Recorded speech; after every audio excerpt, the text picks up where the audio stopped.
le ke aloha o ka makamaka.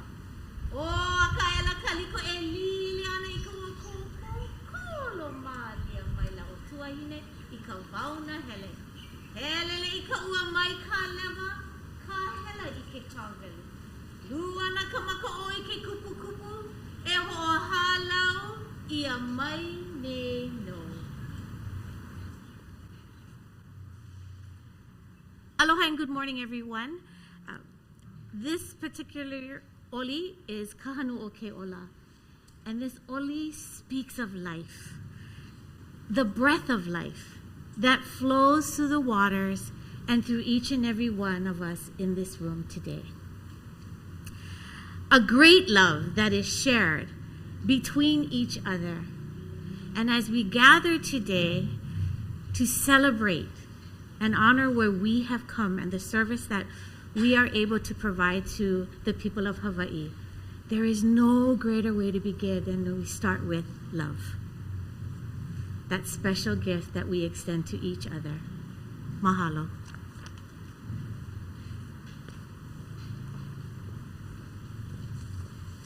Mahalo, Kalehua Tolentino from Native Hawaiian Health for the beautiful ole. Good morning and welcome to the Queens Medical Center Transplant 10th Anniversary Celebration, and that includes all of you who are joining us in our live stream. I'm Dr. Alan Chung, a transplant surgeon and medical director of the Queens Transplant Center since its inception here in 2012, 10 years ago.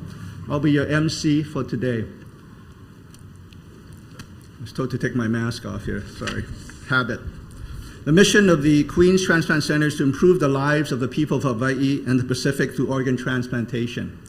When St. Francis Medical Center and Hawaii Medical Center closed its doors in December 2011 due to bankruptcy, the people of Hawaii were left without a viable organ transplant program for the first time since 1969. It was a great blessing that we were able to reestablish the transplant program here at Queens in 2012 with the help of many, many individuals and organizations, including our government officials. We're gathered here today to help celebrate this important 10-year milestone.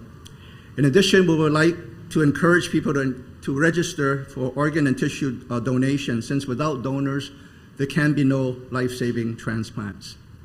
We will also honor our past living and deceased organ and tissue donors by releasing butterflies at the end of this celebration. Today, you will hear from some of our Queens leaders, the Mayor of Honolulu, Rick Blangiardi, State House Representative Ryan Yamani, a liver transplant recipient, and the leader of our organ procurement organization in Hawaii.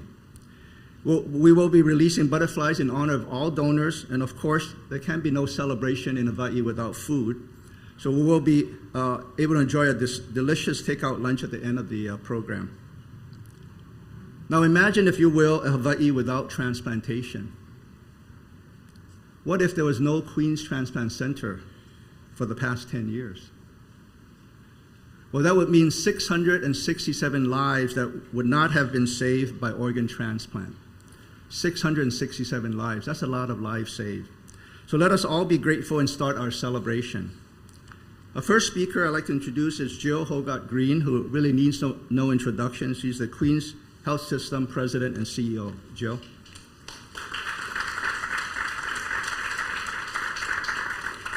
Thank you, Dr. Chung and Kalehua, for that beautiful, beautiful ole to start our day today. 10 years ago, our talented leaders, clinicians, community leaders came together and said, we're going to continue to ensure that everyone has access to transplants. And when you think about the impact that's had, Dr. Chung has just shared with us over 660 people have received kidney, liver, organ transplants that without being here would have had to go to the continent or maybe not got their transplants at all. Coming from a family who have had transplants, it is not only life-saving, it's life-saving to the individual, it's life-saving to the whole family. It assures that we can continue to have a life well lived. So it is with great honor and a privilege to first thank all of our elected officials who were at the front line in helping us make this happen 10 years ago, our talented clinicians who have tirelessly, and I'm looking at all of you, who tirelessly have provided extraordinary care that some of the best that you could have gotten anywhere, and to the donors. Because if it were not for those of us to stand up and say, we'll donate if we have the opportunity, we would not be able to save the lives. So I'd like to take a moment and thank all of you, our leaders, our clinicians, and all of you who have donated, and the families that have received the donations.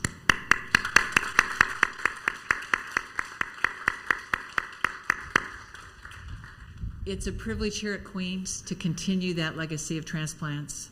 The transplant program is, as you know, essential, and it takes great sophistication, not only from our physicians, from our scientists, from our researchers, as well as the teams, the transplant teams that are in the operating room, and the transplant teams that stay with you for the rest of your life to make sure you live well. So today we want to celebrate, to think about the next not only 10, but 20, 30, 40 years in front of us, and know that if we all lean in as a community, we have the ability to not only create opportunities for everyone to have transplants, but also have the opportunity to see what we can do to reduce those diseases that are causing the need for transplants. Now, I'd like to introduce Dr. Nalin Andrade. Dr. Andrade is our Executive Vice President for Native Hawaiian Health and Diversity, Equity, Inclusion, and Social Justice. And she needs no introduction, as she is a talented physician leader in this community for the last many years. I won't level them out. So, Dr. Andrade.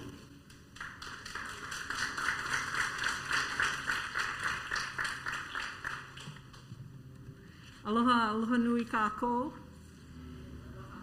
You know, the mission of the Queen's Health Systems is to fulfill the intent of our ali'i founders, Queen Emma and King Kamehameha IV, to provide in perpetuity quality health care services that improves the health and well-being of Native Hawaiians and all the people of Hawaii.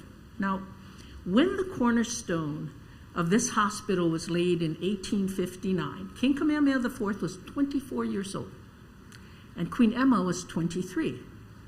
They were opio, the Hawaiian term for youth.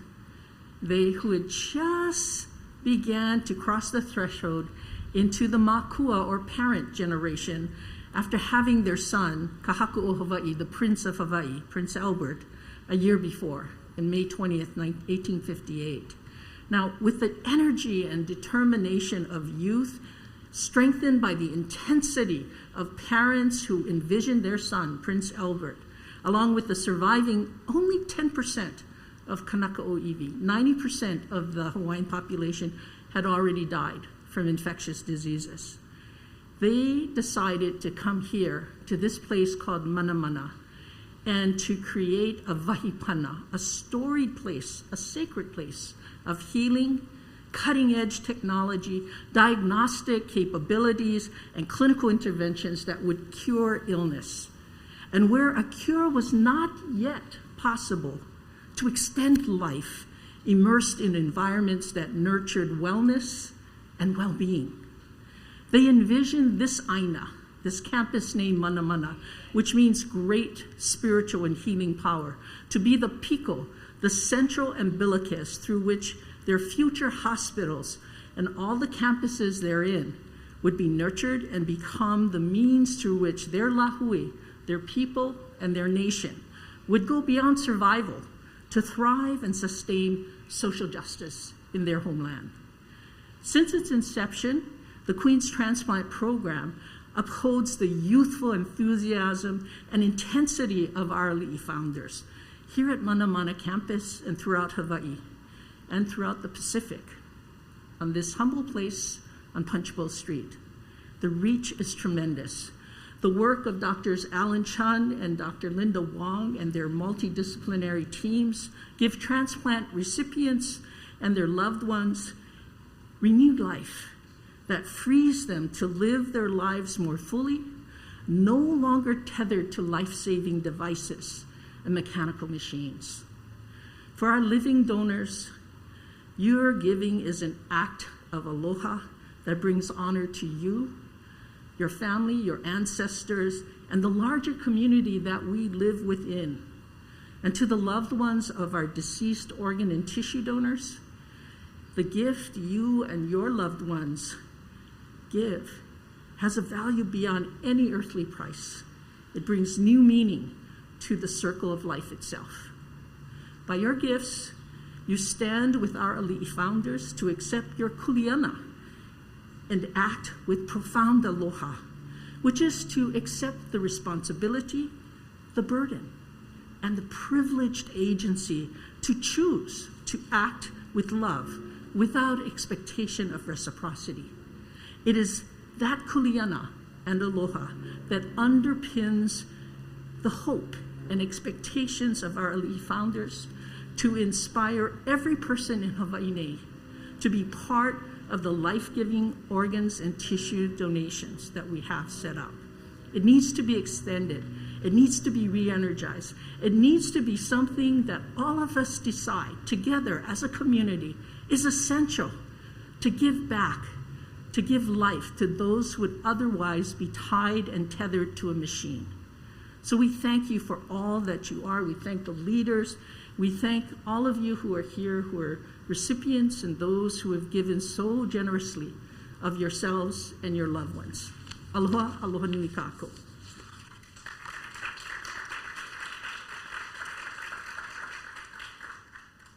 Thank you, Dr. Andrade, for that inspirational talk.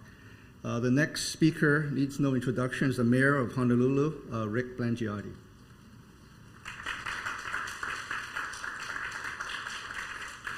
Good morning, and thank you. As I come here this morning, let me just say it this way.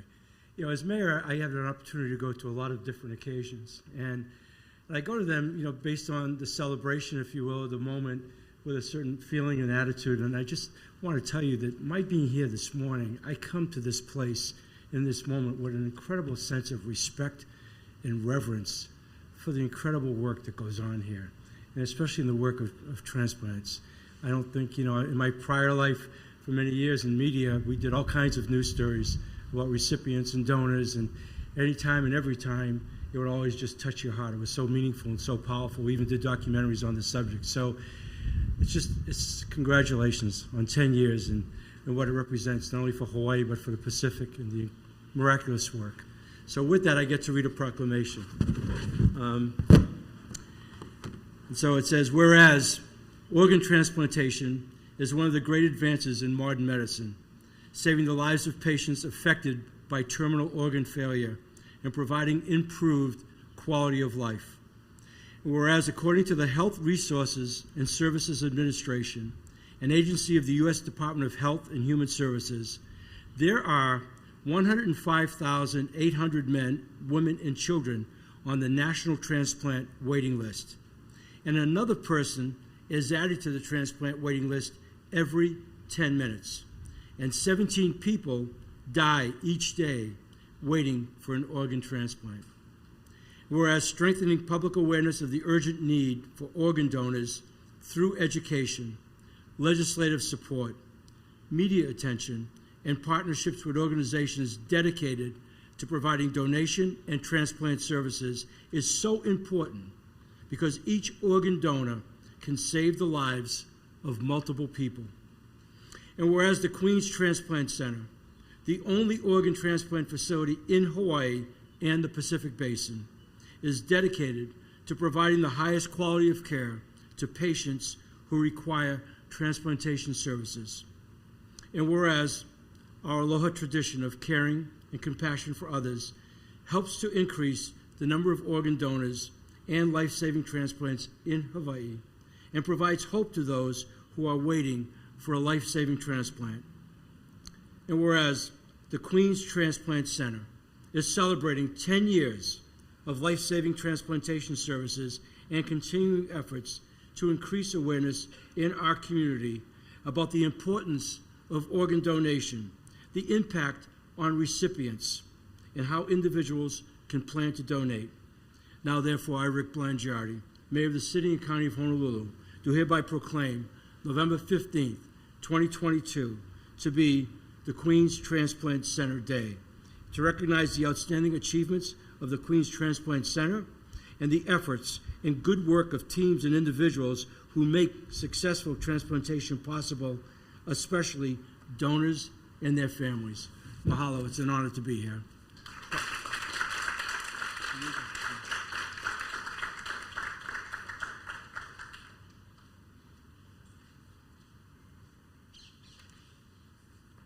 Thank you, Mayor, for that proclamation. The next speaker is House Representative Ryan Yamani, who's on the State House Health Committee, and he is a longtime friend of Queens Medical Center. I gotta declare that conflict. So, aloha everybody. So, in 2011, I was health chair. And I was told to be brief, so I'll try to rush the story. But I was approached by HMC West, and they told me that they would be shutting their doors. Immediately, within the next 24 hours, I was meeting with the Sisters of St. Francis. And one of the things that came up during this discussion was the loss of the organ transplant center. It bothered me. Literally, I didn't sleep for like 3 days. I just couldn't imagine what our local families would have to go through in order to get an organ. Excuse me. So I wrote a bill. We were able to pass it. And during that time, I was in touch with Art Ushijima. So he went to the board, and they called back and said, Ryan, we want to do this, but how do you balance off the needs of the community with making this sustainable for long term? So we talked, and what he said is in order to open it quicker, he would need money from the state. So fortunately, with some blessings and everybody's work, we were able to support Queen's efforts into opening this actually quicker with state funding. And at the time when I was writing it, I could only imagine the faces of those like Wayne and others that were impacted. But I wanted to point out that the donors, those that gave their lives or those that are living, you guys were made heroes here. So on behalf of the state, I'd like to thank all of you. Thank you.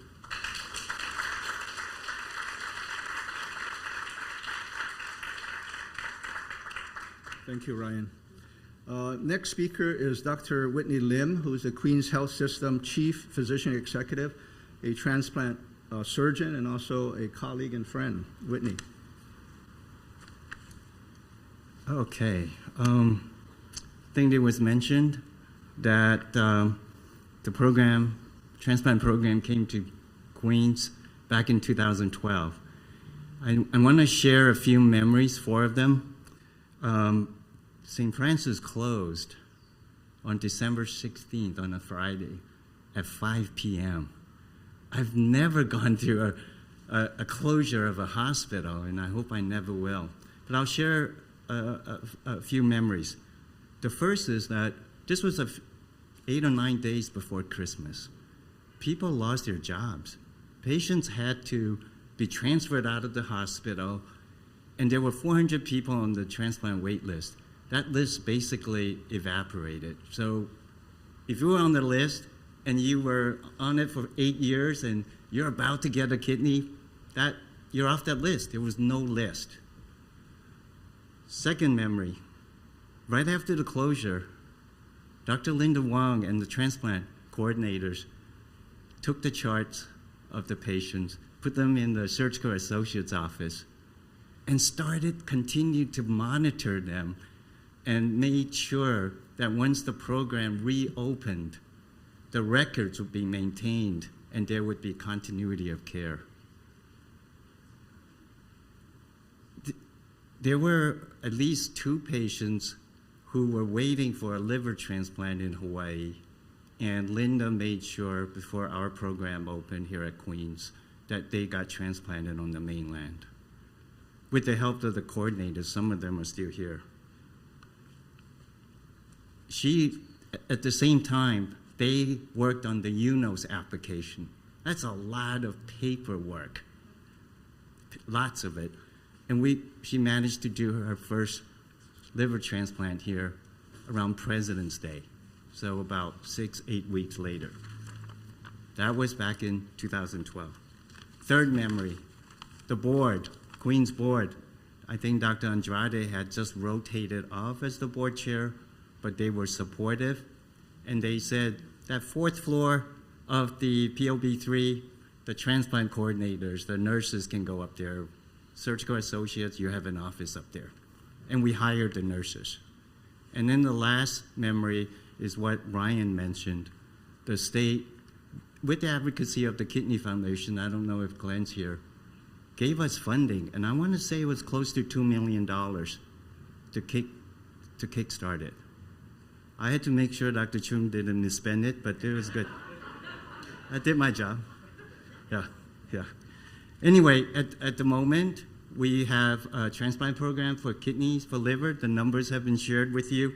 And at this point, I want to acknowledge our partners, our external partners, the Legacy of Life, the Organ Procurement Agency, the genetic laboratory, the labs that do our HLA testing, National Kidney Foundation, and many community members. On the internal side, I want to thank our perioperative transplant team for the excellent care that they provide. And then the transplant team, Jill and others on the executive side at Queens are big advocates of team-based care. And I would say transplant surgery is the ultimate team sport. We have nurses, we have dietitians, pharmacists, social workers, transplant surgeons, nephrologists, hepatologists, financial coordinators, medical assistants, and administrators. So thank you all for supporting the transplant program.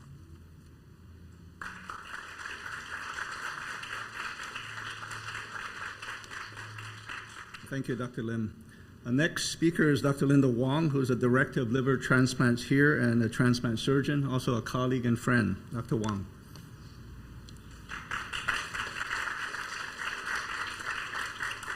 Thanks, Ellen. I don't know if I'm a friend as much as like a little sister. Nearly 11 years ago, our transplant center and hospital at St. Francis closed, and this was all pretty devastating. I worried about everybody, worried about the patients, and then I thought about all the things my dad had to endure in order to bring transplant to Hawaii, and I thought of how I was going to be messing everything up. Well, we had a 3-month-long nightmare before we could start again, and there were moments I thought that we were never going to pull it off. But I am really thankful that we're all still here and that Queens has supported our efforts to continue transplant in Hawaii. I'm also thankful for all the donors and the donor families who really make transplant possible. I hope we will be able to continue this for years and years to come. Now, there are thousands of people in Hawaii who have end-stage renal disease, and there are currently 320 patients on the list. These are waiting for kidney transplants, and there's probably another 25 to 30 that are trying to get a liver. Transplant saves lives, but everyone is needed to help. It's really simple to help, and we can all register by noting it on our driver's license, or we can go to their website at legacyoflife.com. There's also living donation possible for kidney transplants in Hawaii, and I wanted to introduce you to living donor Harris Nakamoto. You want to stand up? Who donated his kidney to Wayne Ka'ulu La'au. You want to stand up also? And this was last year. There were lots of media stories about them, and they did a great thing, and they'll be available to talk to you afterwards. But wanted to introduce you as the epitome of living donation. Thank you. There's no better way to show you why we need more organ donors and what we can do when we work together. The best way to show this is by having someone tell you first. The next person I'm going to introduce is a young guy who had an unfortunate problem of having a severe liver disease. He waited for 6 months before he got a liver transplant, and he was hospitalized for 4 to 5 times before we finally just kept him in the hospital for 2 months, waiting for liver. We had no local donors available at that time. We may have had some potential donors, but they were always the wrong blood type, the wrong size, not suitable, or families didn't consent to donate. It was long and painful for everyone, and every day I just went to his room and said, maybe tomorrow we would get a donor. He got sicker, and he got to the point where we could get organ offers from the mainland. We had a couple of false alarms. Again, because mainland donors were wrong blood type, wrong size. We couldn't get it here fast enough. And every day I wondered if he would make it. Finally, we imported this liver from a small town in Washington, rural Washington, and it took 2 planes, an ambulance, several couriers, many phone calls, and some serious coordinating on the part of the whole transplant staff in 2 different states in order to get this liver here. We also had to time the surgery for when the plane landed so we could start the surgery after the liver was here. It was a huge amount of drama, but drama follows me everywhere. But he walked out of the hospital 10 days later. And so I want to introduce you Ren Kimura, who's going to tell you his story.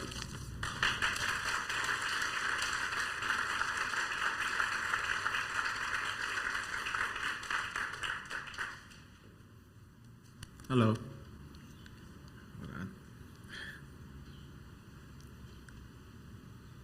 Hold on now. Okay. Aloha, everyone. My name is Ren Kimura. I'm 34 years old, and I'm a patient of Dr. Wong and the transplant team. I'm very privileged and honored to be chosen to speak before all of you, and a little nervous as well. My journey began several years ago when I was told by other physicians elsewhere that I was having symptoms of what could lead to liver failure. At that time, young me, I didn't take them seriously as the term cirrhosis to me was all but just a minor illness that happened to me out of nowhere. And yeah, I'll take 2 Tylenols and I'll be fine the next day or the next week. I'll be fine. It's nothing.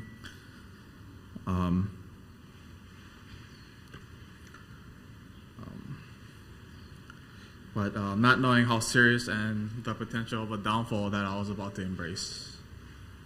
A couple of years went by and my symptoms got worse. My eyes were to the point where I couldn't even look at anybody and speak to them with confidence because they were so yellow. My skin started turning orange, as my cousin stated one afternoon coming to visit us. And daily regurgitation was becoming a creature of habit.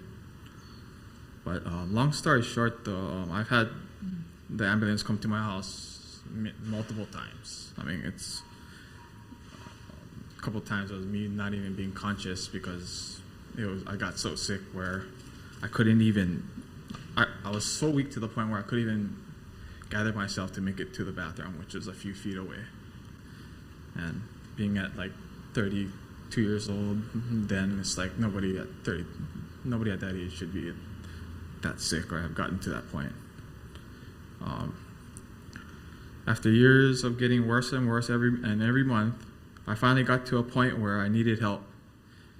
And with God's grace, I landed in the hands of Queen's Hospital Transplant Program. My MELD score kept climbing up day by day to where I was in and out of the hospital. Due to my MELD score being so high, I was placed at the top of the list, being first. In case a liver came, I would be the first one to receive it. The journey was agonizing as I got bumped to number 2 and number 3 as more sicker people came in on the list and had the opportunity to be number 1, which, yeah.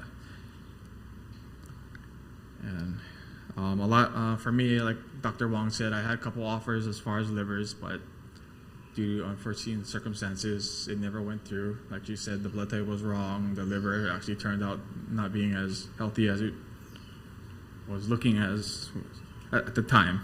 So of course it devastated me. At that time I started giving up hope. Yeah. So as this time went on and I was in the hospital for about a month and 2 weeks, off and on, I began to think if I was capable of any fight left in me already.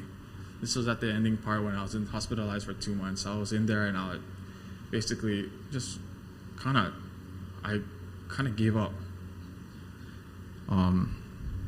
I just looked around me. I was like, this is not the kind of life I'm supposed to be in. And I'm 2 weeks already. I'm tired of waking up, getting all these shots been putting into me, and going on Instagram, seeing all my friends having all fun and living the life that they're supposed to.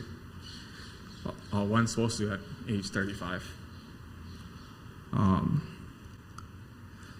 So I pleaded to God out loud in my hospital room one day, and I told him, just take me. I feel it's time, and I'm ready, if you're ready. Seeing my mom in tears every day, and the rest of my family, devastated me. I actually would consult to a doctor, not you, Dr. Wong, but another doctor, and said, you know what, let's go and do hospice already. I'm done. I'm weak already. Can't do this anymore, and just take me to hospice where they'd stop medication and just, it's all up to God there. I mean, we all know what happens pretty much in hospice. With my case, I'd just go there to pass. My mom would come and visit me pretty much every day, and my dad would come along with my sister and a few friends as well. Then one day I woke up and started talking to myself. Well, actually, one day I had a friend text me in the morning out of nowhere.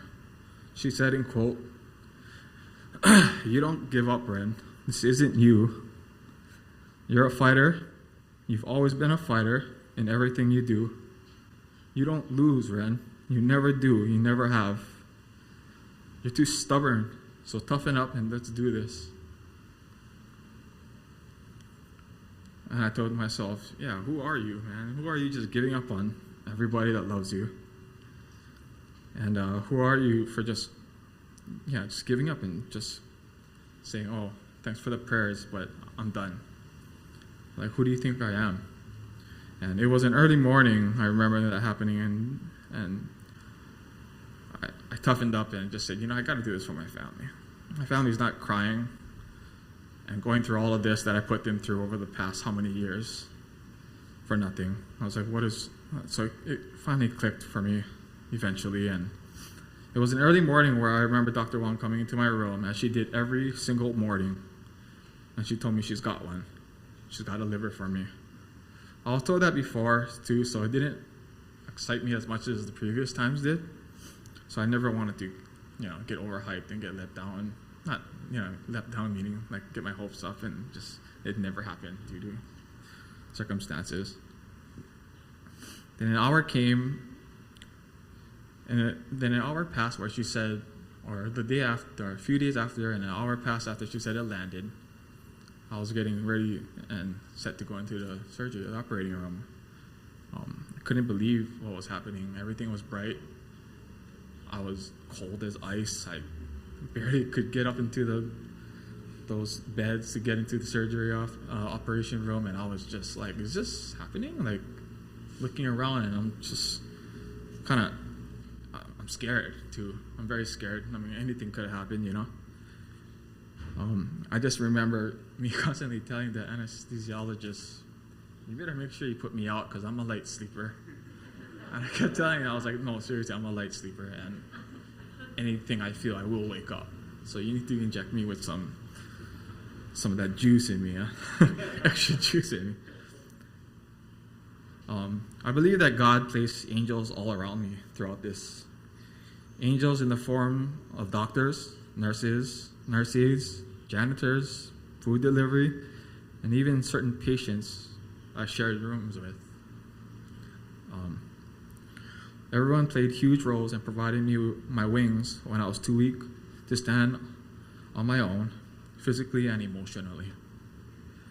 I really like to thank first and foremost my Lord Jesus Christ, for I wouldn't be here without him, and also my family, my mom, my dad, and the rest of my family, my friends, for crying out for me, praying for me, and also express how sorry I am for putting them through all that.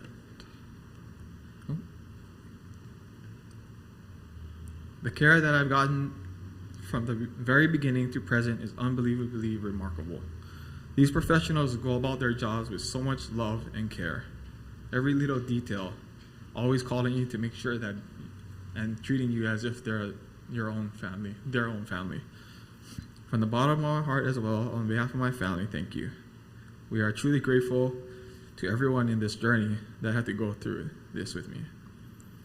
Thank you to the Queen's Transplant Program, all the donors and the families of the donors. I am here today alive and well because all of you. Thank you. You saved my life. Aloha.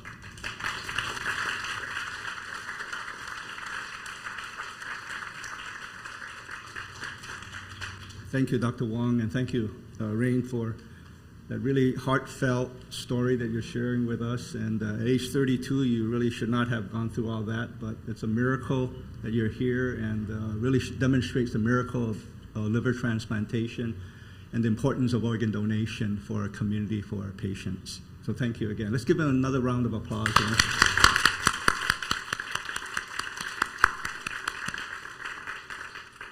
Final guest speaker is Mr. Leonard Lucina, who is the CEO of the Legacy of Life Hawaii, our organ procurement organization, and he will help release some butterflies, I understand, for us. Leonard, come on up.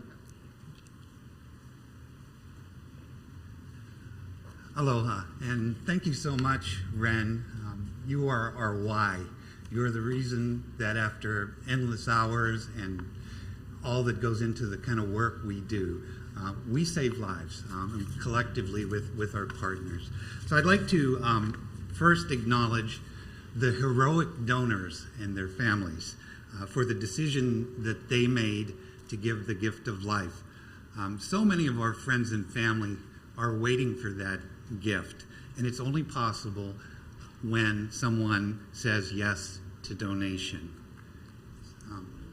Jen is okay. So I'd like to introduce a very special guest here today, Kelsey Date, the wife of deceased donor John.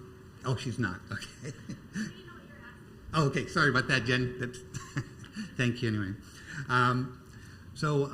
Would like to next acknowledge our life-saving team at Legacy of Life Hawaii.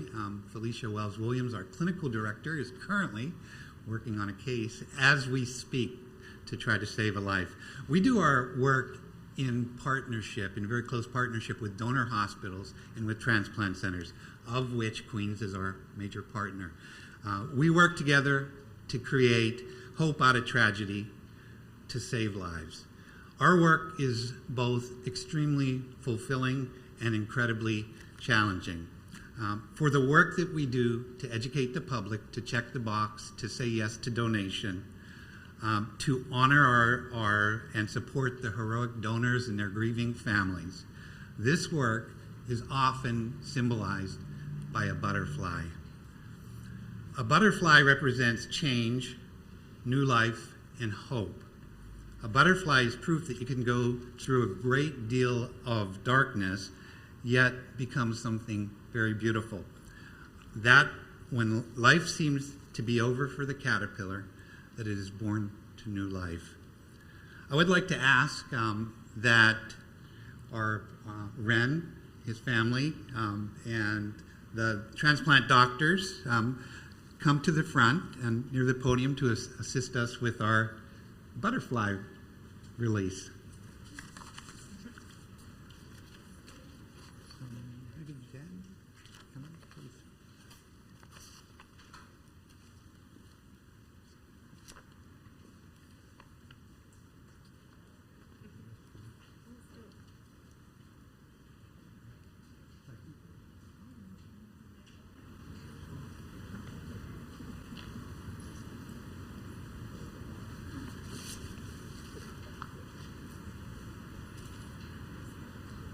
So some of our butterflies are a little sleepy. Some of the butterflies like human attention more. Some love their freedom. So.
Thank you.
It's got a new pet.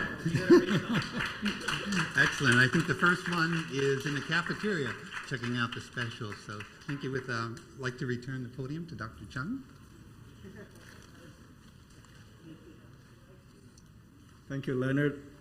Thank you for the living donors, recipients, the families, and last but not least, thank you to the 12 butterflies that we're able to release. As the medical director of the Queens Transplant Center, I'm proud of all the lives we're able to help and save over the past 10 years. But we still have much work to do, and we will continue to dedicate our efforts to live our mission of improving the lives of the people of Hawaii and the Pacific through organ transplantation for the next 10 years and beyond. This concludes our formal program. Please help me by giving another round of applause to all of our wonderful speakers for their time and beautiful words. Thank you so much. And this event could not have taken place without the help of many, many individuals. Unfortunately, there's too many of them to list at this time, but if you could, let's give a round of applause to all of those who helped put this program together, and you know who you are. Thank you. And finally, thanks to all of you here and on our live stream for coming and helping us celebrate our 10-year milestone. Please stay and enjoy the takeout lunch that we have prepared for you. And please also, for those who are visiting, have your parking tickets validated at the small tent in the back. And mahalo, and hope to see you back in another 10 years. Thank you.